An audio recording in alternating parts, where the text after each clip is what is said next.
Welcome to Small Business Saturdays video series with your host and my husband. And my dad, Aaron Montgomery. Join the conversation. Let's talk some business. Good morning, good morning, good morning. Welcome into Small Business Saturdays. This morning, we're going to talk about Coopetition and what does that mean? It's something I've actually talked about in the past, but wanted to get a little more clarity on that, and then work together with you guys here in the audience to come up with some ideas. How can we use this to our advantage and whatnot? So anyhow, that's what we're doing here today. My name is Aaron Montgomery. You can find me at oursuccessgroup.com, and let's see who we've got checking in with us here this morning. Christine, good morning. Thank you for being here. And Sandy, good morning. And Wade, good morning. And Valerie, good morning. And Ruth, it's cold in Wisconsin, but from what I hear, I'm not alone. That it is snowing here in St. Louis as well. And last I checked, it was 3 degrees, which is really cold. I know that's not cold comparatively, but really cold for us here in St. Louis. So let's see where it's at right now. I'm checking AccuWeather to make sure we get the appropriate weather report. So Todd, good morning. And Jerry, thanks for being here. Yep, still 3 degrees. So that's cold for us. So, but hey, it's not cold in here. So we've got the heat on, everything's good. Really, so we get to make that choice, right? It could either be cold or we could be cozy and warm. And that's the great part, is that we get to make those choices. Good morning, Chuck. Thanks for being here. And all right. So as I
All right. Well, that was fun.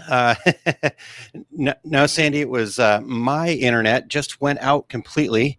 Apparently, everything decided to happen all at once. Heard a toilet flushing upstairs. The heat came on, and apparently, me checking the AccuWeather or whatever happened there decided to shut down my internet. So we'll see. The internet's been a little janky here this morning, and fingers crossed. So I'm going to try to get into it so we don't have this happen again. And again, apologize for that. Hopefully everybody's back. Good morning, Tanya. Thanks for being here. And excellent. Okay. So today we're talking about Coopetition. So let me start off with kind of answering what that means. I think you guys have a pretty good guess, and I know we've talked about it before, but let's get into some more specifics of what that is. Yep. That Cindy, exactly. Cindy's here, so now we can actually get this started. I turned off the internet just waiting for Cindy to be here. So awesome.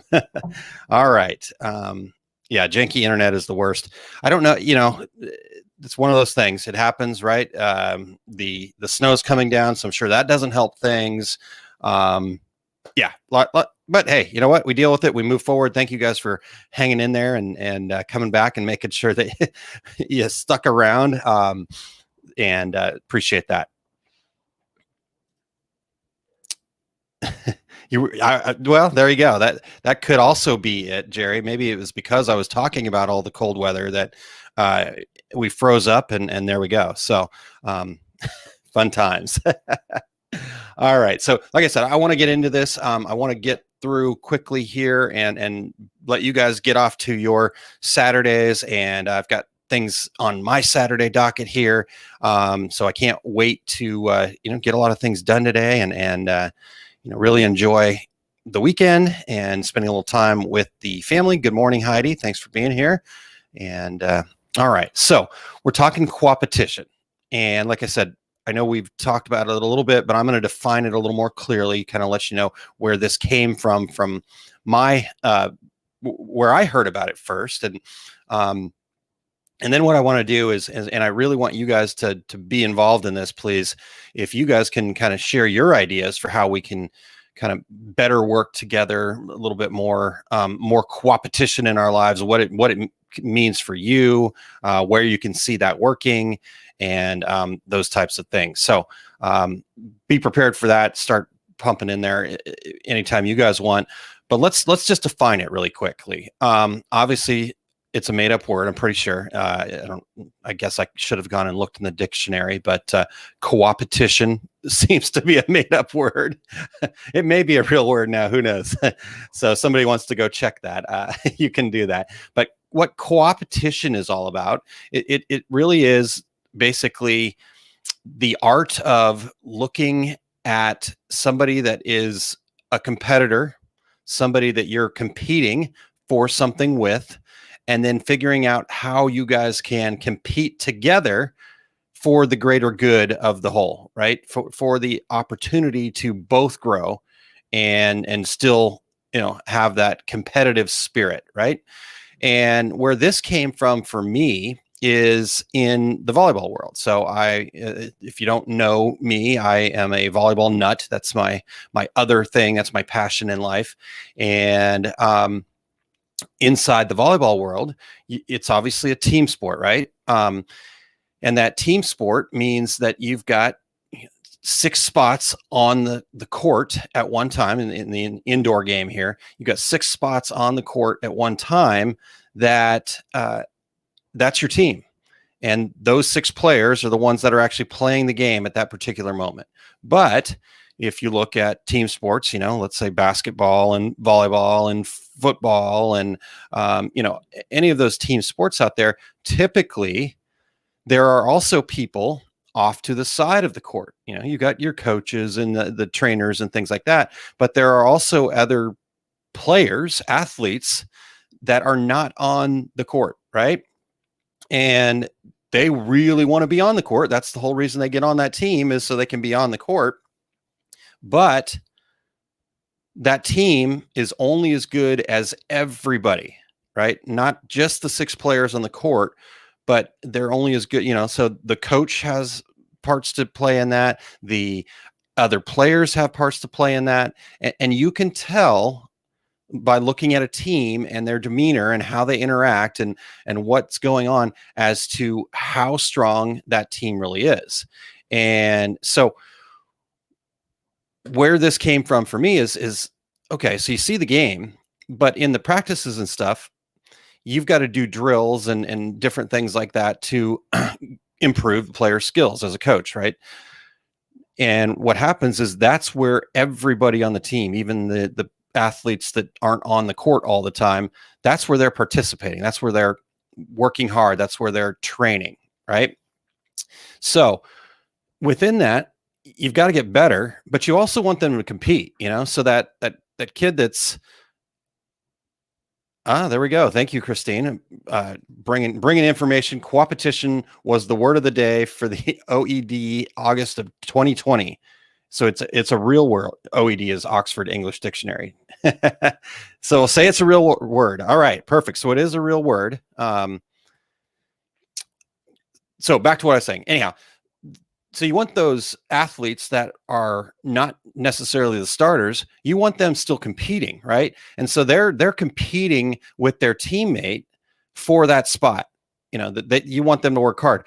Now, the athlete that is the starter, you want them to compete too. You want to make sure that they're staying at the top of their game and they're pushing themselves. And so that can be That's competition, right? They're competing against each other for that spot on the floor.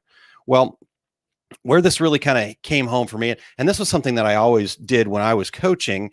We called it a competitive cauldron, and we basically used data to understand which players were going to give us the best chance of winning.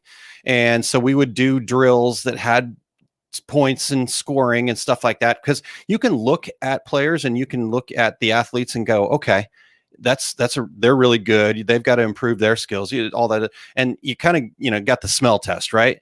But at the end of the day, you look at some players, let's talk about some players that people were like, oh, they're never going to be any good, and yet they ended up being one of the best athletes out there. I mean, look at like a Michael Jordan when he first started playing basketball. If you ever heard his story, he was cut from his first high school basketball team, right? So he didn't pass the smell test, but what he had was this competitiveness that pushed him to be the very best, right? There are certain players that are just such great team players that they might not be the most impressive athlete, but they are able to really lift their team up because they make everybody else around them better, right? So there's all these different moving pieces to a team sport, and so that's where Coopetition came from for me. And like I said, what the part that really solidified it for me was I was listening to an interview of the Olympic men's national team coach. His name was Hugh McCutcheons, and he was the coach for the 2008 men's indoor volleyball team. And they won the gold medal in 2008. Now, he was talking, this was after 2008. I think this was probably 2009, 2010. And he was talking about that team. And the question was, what made that team so special? Because when you looked at the team on paper, they actually had gotten rid of, they cut some players. And in 2007, this was huge controversy in the volleyball world because there were some older players that were like really good, real mainstays of the USA national team. But they were never able to get over the hump before 2008. They weren't winning any international competitions. And so they were really good on paper. They looked really good. Their talent was incredible, but they weren't winning. And so this new coach came in and he actually started changing things, right?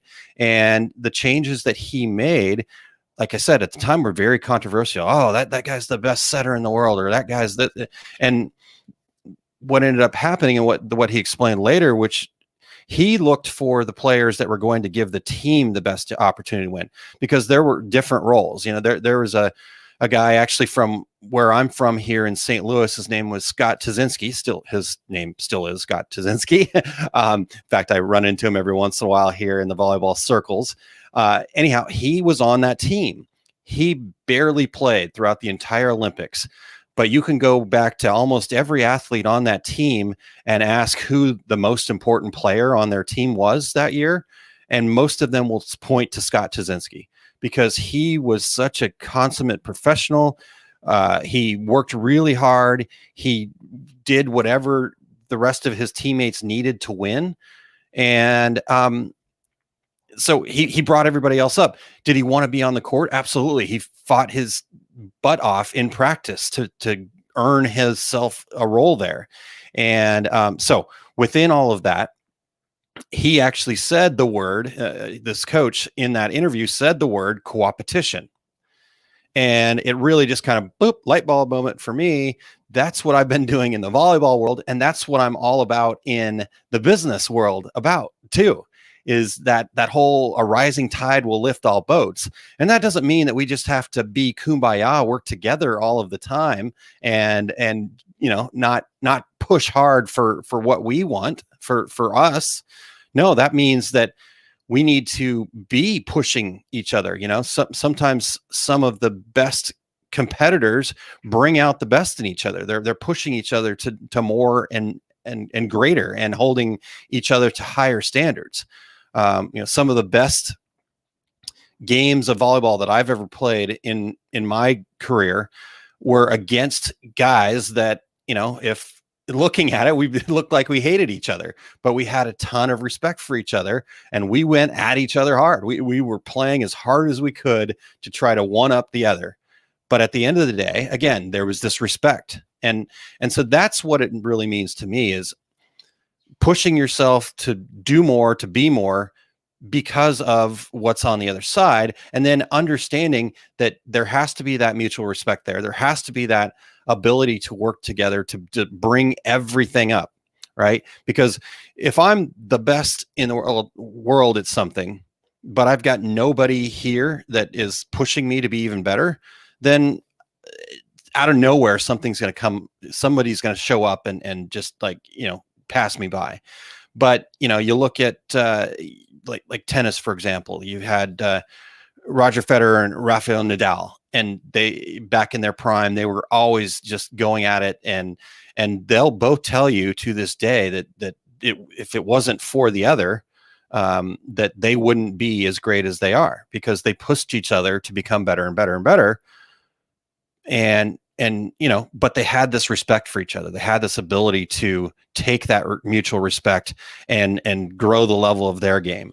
And so we can do the same thing in our businesses, and we can look around at the things that are happening out there inside of our business world and go, okay, what's out there that is pushing me? What's the driving factor? Is it the competition? Is it something else?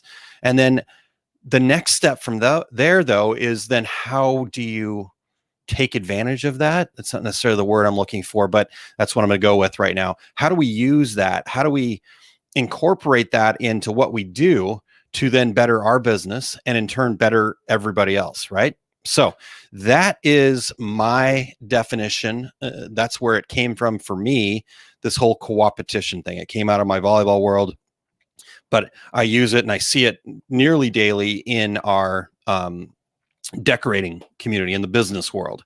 So with that being said, let me catch a couple more. The 1980 USA Olympic hockey team coach Herb Brooks said after tryouts that he did not always take the best player. He took the right players for the team to win. Absolutely.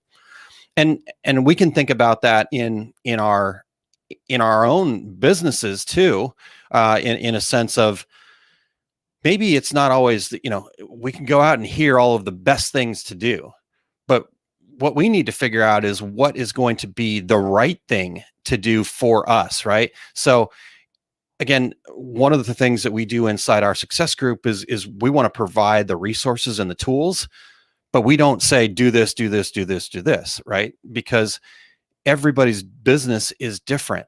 So we want to give you the opportunities, give you all of the ideas, help you implement ideas that work for you. But we don't just say, okay, here's your business and just do this, right? We say, you tell us about your business, and then let's figure out what the right tools are. Yes, there may be a quote unquote, what people think are the best tool, the best player, like Jerry said from the hockey team, the best smell test, right? That lady or that man looks amazing at what they do, and I'm just going to do exactly what they do, and then go, oh, why didn't that work? Well, because you have to take the parts out of it that make your team, your business, your world better. So I love that, Jerry. Thank you for sharing.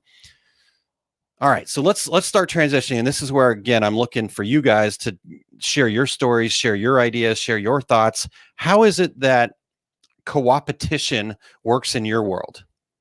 How is it that you've been driven to do better because of a competitor or maybe a rival or something along those lines? And then how can we take that and harness that into a rising tide lifts all boats? So I'm gonna throw out a couple of examples. I want to hear your guys' feedback, and if you've got feedback, we'll keep talking. If not, we'll be through this a little earlier today.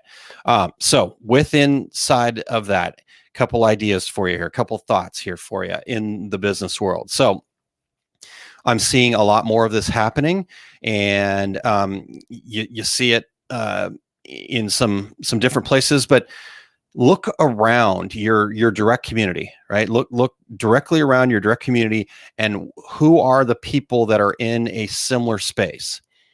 maybe they're not doing the exact same thing, because that becomes a bit more of a challenge when it's the exact same thing, but they're doing similar things, right? Maybe they're in a boutique and they're doing something different. Maybe they are, maybe you're the apparel person and they're the sign person. So those kinds of things. So that's the first idea to think about. Look around in your local area, and then from that, not just look at what they do, but look at what their why is. Can you understand what their why is? What is it that they're passionate about? What is it that they talk about all the time, right? And is that something you can connect with? So, here would be an example for me. If I'm looking around my volleyball community, and I'm thinking about who it is. So I'm going to go back and say, okay, so my desire is to put out information that helps youth volleyball players grow and do better, right? And just achieve the life they want through the vehicle of volleyball. And so within that, my idea is want to write a book, right? I want to use the success principles, and I want to write a book, and then I want to be able to share that with the volleyball world. So I can go do that. I can put my head down. I can go straight forward into that and do that. Well, I also happen to know somebody in the volleyball world that wants to write a book as well. And I am fortunate enough that he is a friend of mine. I'm fortunate enough that he is a young man that I got to coach when he was younger. When he was in college, I got to coach him. So I know a lot about him. I know what he's passionate about. And I know that he and I are very passionate about the same things. So within that, I could say, okay, he's going to write a book. I'm going to write a book. We're going to see whose book's better. So that could be competition. But if we bring in coopetition, I can say, hey, Brian, how about we write a book together, right? How about you take your strengths, your stories, your parts of this, and we write a book together? And how much better would that book be if we do it together? And that's actually hopefully a reality. We've talked about it. We've committed to doing that. He's actually waiting for me. So there's an example. Christine, let's see here. So Tanya says, we've worked with other shops several times on community events. And Tanya, I know you've shared a little bit about that, but please share some more specifics about that if you don't mind. I will share what I know of it. I know right after COVID, you guys did the and I just lost the area, but the area that you live in, Strong, and you guys work together to bring other businesses and support other businesses together to grow your community. But if you could share some more details about how that worked and what were the wins and what were the takeaways and what would you have done differently, we'd really appreciate that. Christine says, I think coopetition also has to do with working together and seeing that creating opportunities for others can help create opportunities with you as well. When I was at Enmart, we had competitors that I referred business to when it made sense to do so, and then they did the same for us. It came from an abundance mentality. There's enough business for all and good relationships. I think that's a fantastic take on this, Christine, that it doesn't always have to be completely working together. It doesn't have to always be collaborating on one single event. It can just be having that abundance mentality and having that realization that I don't need every single job. It may feel like I need it, but honestly, you're doing your business a disservice if you try to take on work that doesn't really fit who you are. And therefore having good relationships, as Christine mentioned, and I know that for a fact. I know Christine has great relationships with a lot of people. That's why she's so successful. But within this idea is the fact that, yeah, it's okay to work together. It's okay to refer. We talk sometimes about referring business to your competitor that maybe is a pain in the butt. Well, you know what? Every once in a while, you need to also refer business to your competitor that isn't necessarily a pain in the butt. It's just not the right business for you. So I think that's a fantastic comment. Thank you very much.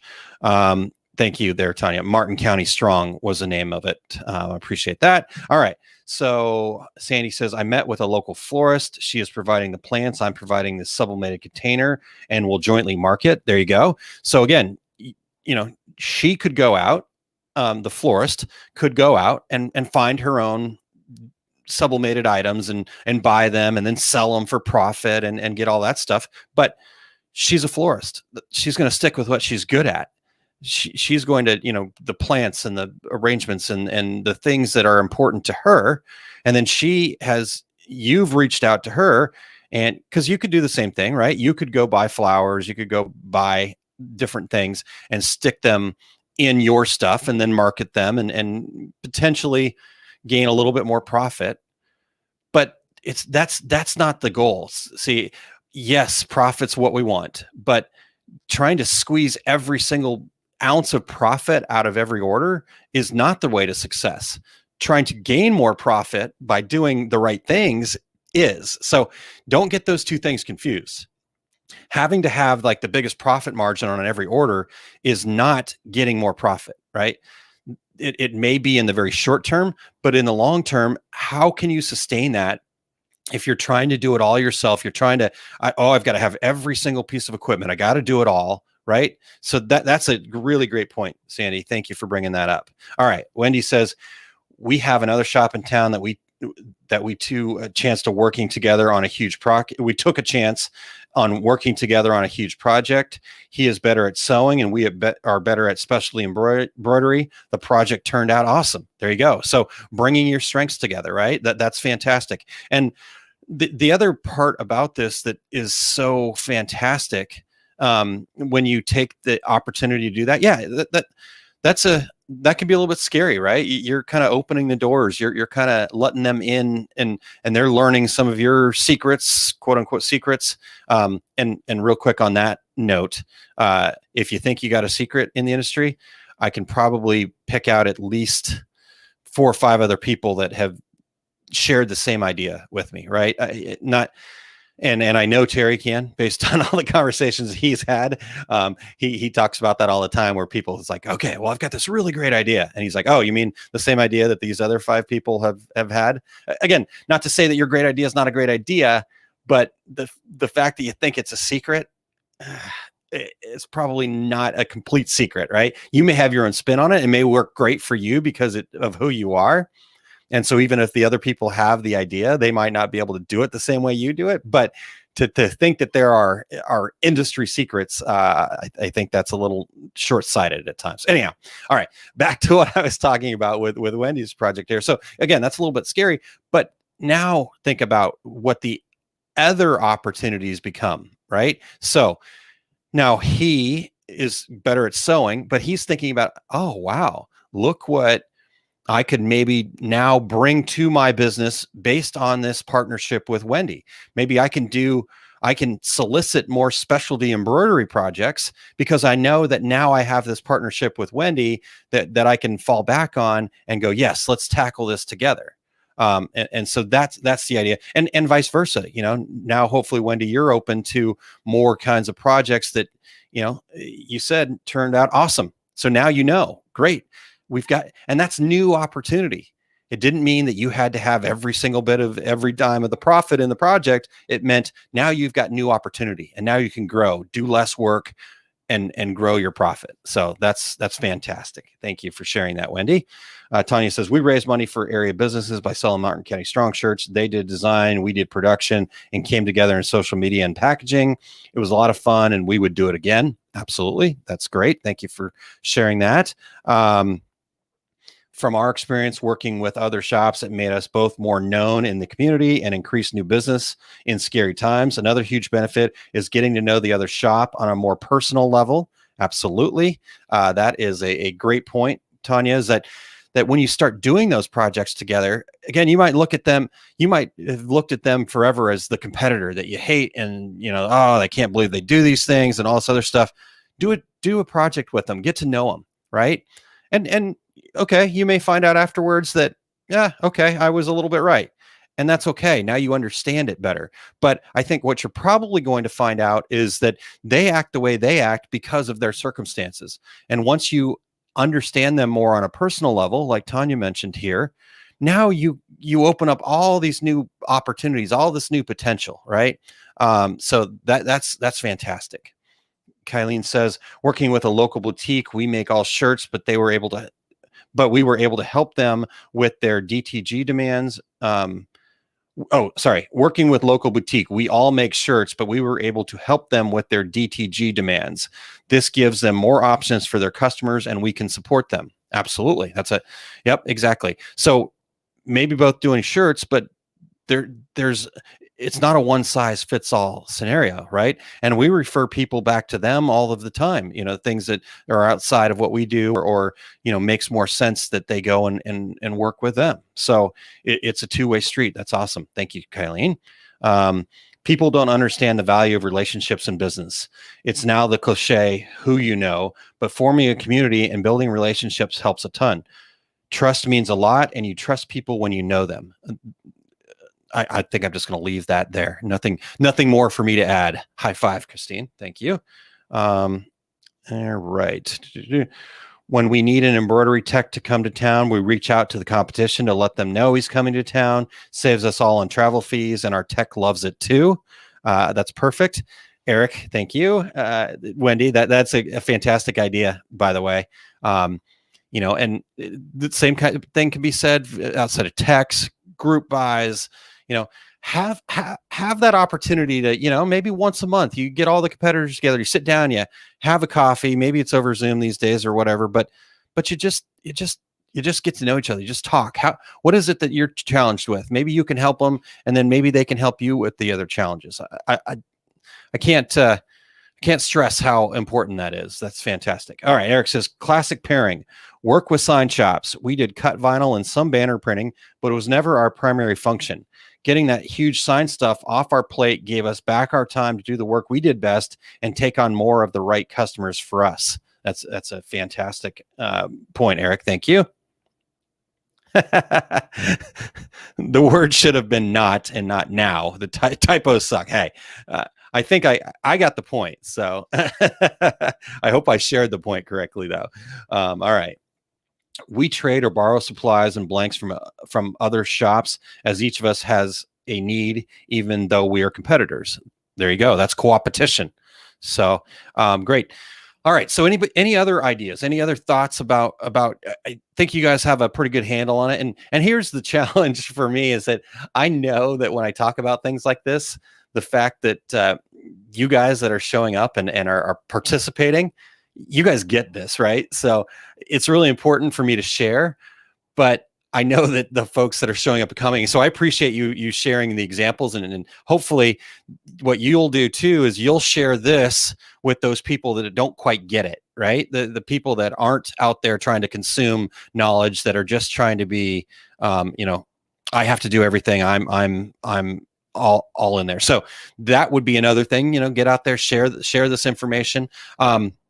Here's the other thing about it, right? Is that Christine's point about relationships and building trust and getting to know people. Yes, the cliche is it's about who you know. And again, my dad actually said that to me a bunch. It's not what you know, it's who you know. And yes, it's a cliche, but it's a cliche for a reason, right? It's about building those relationships. And part of those building relationships is to invest not only your time, but invest in communities, invest in growing in knowledge. And, so you're spending, 35 minutes in here, you're spending 35 minutes here with me, investing your time. And many of you have invested your time to share your experiences too, right? So that's all investing. But what we don't get is that we just look at that on the credit side, on the debit side. On the debit side, like, okay, I gave that time, I gave that information, I gave this, I gave that, I bought this, and all we focus on is the debit side of that. What is it that we sacrificed for that, right? But what we need to focus on is the credit side. What is that relationship that I built? What is that trust that I gained? What is that all of those things, what is it that I got from that investment? So this is what I want to leave you guys with is make sure that you focus your energy on understanding the credit side, meaning what is it that you gain out of this? And not from everything's got to have an immediate gain. This is out of a understanding that everything you give comes back to you. So the more that you give, the more that you invest, the more that you are abundant in your mentality, the more you're going to gain. It may not be able to be directly correlated. And so maybe that's the problem. We're looking at the debit and we want to understand the direct credit that shows up on that balance sheet. But what we really need to understand is that when we fill up this debit side, our credit side is going to be filled up, and we might not be able to draw the lines back and forth between the two. So that's the thing I want to leave you guys with. If there's anything else, please feel free to pop them in the comments here as we close up. But that's the last thing I want to leave you with, is that you will get what you give, right? What you sacrifice, your time, your energy, putting the things to work, doing the work, sharing, being a part of a community, all of that stuff, however much you give on the debit side will show up on the credit side. It just may not directly correlate back and forth, right? So hopefully that hits home for everybody and they understand that. Tanya says, again, for me in sharing is more confidence in myself and that I enjoy sharing and helping others. Absolutely. It fills us up, right? It's who we are as humans. It's honestly the only way that we've been able to get to this point in the history of humans is through the fact that no matter who you are, and I truly believe that deep down inside of everybody, some people have suppressed it more than others, but deep down inside of every single person is this nature, this part of us that requires us to share or to help or to lift others up, right? Because as humans, if you look at all of the other species out there, we're not the fastest, we're not the strongest, and some would say we're not even the smartest, right? We destroy more than we create at times. But the fact that we've been able to coopetition to get to a point where we are the dominant species says a lot. Now, we have to now start making conscious decisions about how we take that power, how we take that ability to help each other and grow from there. So that's the last part I've got. Again, if you guys have more, please feel free to pop it in there. I'm going to share a couple more things with you guys here real quick. I do want to let everybody know that the Success Tracker program, we've really looked long and hard at it and tried to understand what works, what doesn't work. We're going to be working on we're going to do some things around it. We're going to do a little more training around it and stuff like that. But the other thing that we've determined is that we just can't sustain it at the price that we've got it at. I think it's $25 right now. So on March 1st, the price is going to go up to $49 for the Success Tracker program. Now, the Success Tracker program is going to continue to grow. If you're already in it, look for more coming soon. We're going to have a lot more contacts and a lot more kind of, just sharing and pointing things out. I'm working with my virtual assistant right now to kind of build some more of that and make more of that happen. But if you haven't done it, if you've thought about the Success Tracker, what Success Tracker is a program that gives you all of the steps, it gives you all of the tools, it gives you support and community and all of that stuff to help you achieve a 12-month goal, right? And we even help people, I'd say so far about 90% of all of the Success Tracker programs that we've been involved with, we've actually helped people reset their goals, make it more specific, make it easier for your subconscious to work on, make it easier for other people around you to support you with. Because I can say my goal is to grow my business, and that's great. That's a kind of a goal, but that's more of a wish, right? I wish to grow my business. A goal would be a specific, what does growth mean to you, right? Because if you got $1 more in sales, that technically is growth. Is that going to sustain? Is that going to fulfill your desire to reach that goal?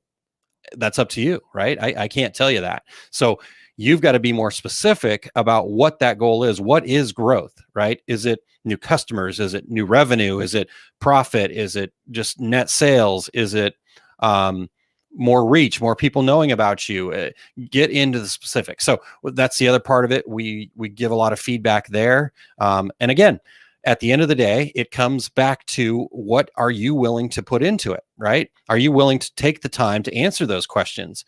Are you checking your email? Are you replying? We've given a lot of feedback and don't always get returns. That's okay.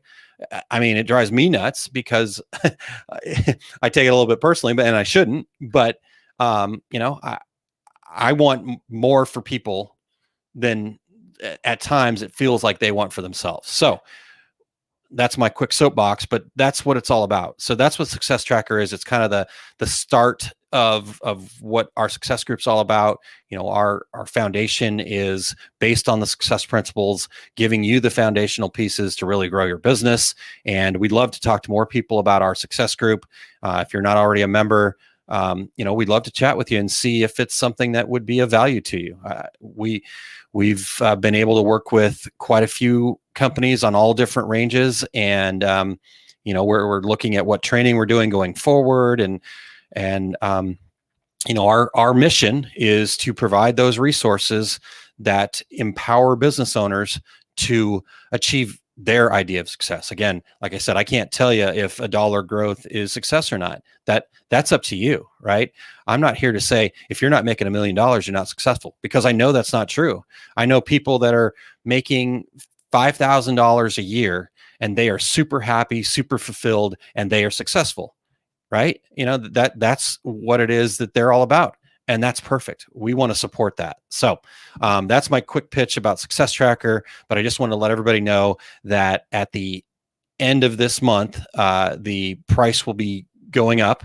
And so get involved now. And even if it doesn't quite make sense to you yet, just go look at it. Let us know what questions you have, right? Like I said, we're going to make sure that the goal works. And we've got a lot of different information, and I've got a lot of great kind of backup and proof that by setting goals in this way, that we know that it works. As long as you do the work to get there, we know that it will work.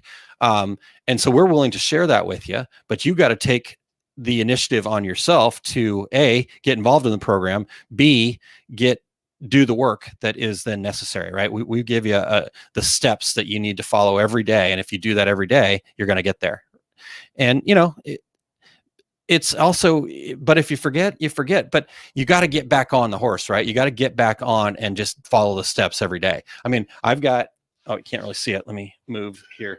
There's my Success Tracker certificate right there.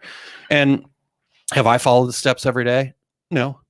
I'll be honest with you. I've missed some steps, but I know that all I got to do is get right back on and get after it. And so I'm going to do that, right? Because I've got that desire. I've made that commitment through the Success Tracker that I'm going to reach these goals, and I'm going to celebrate with you guys. So, all right. Thank you, Cindy. I appreciate you being here. And I think that will do it for the day. And I'm going to get that off of there. If you do have any questions, you do want to reach out to me, email address is success@oursuccessgroup.com. Happy to help.